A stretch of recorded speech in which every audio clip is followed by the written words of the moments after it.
बतिया के ताकि मुस्का के हमके सतावेले कि पगली रातिया में आके खटिया बनवावेले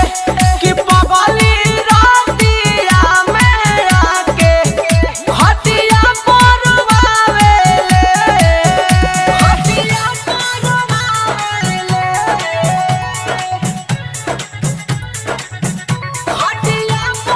डीजे शुभम सुमेरपुर। पहिला रहे प्यार अब होई ना दोबारा यूज करके छोड़ दिहलस बुझी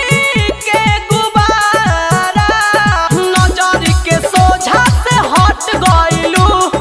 दोसरा से जाई के सट गइलू बोल बतिया के सब कुछ भुला के कैसे जिए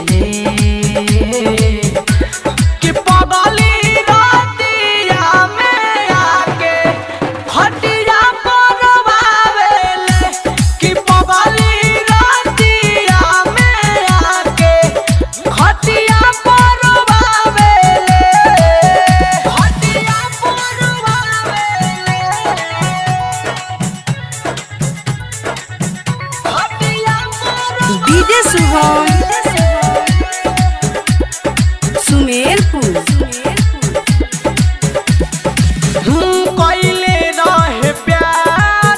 उ त हमसे अनोखा फिर कैसे काहे खातिर देई गइल धोखा दिलवा उ तोड़ देले प्रेमी प्रकाश के अब खास भइल बारे शुभम आकाश के दिलवा जला के मंगिया सजा के खुशियाँ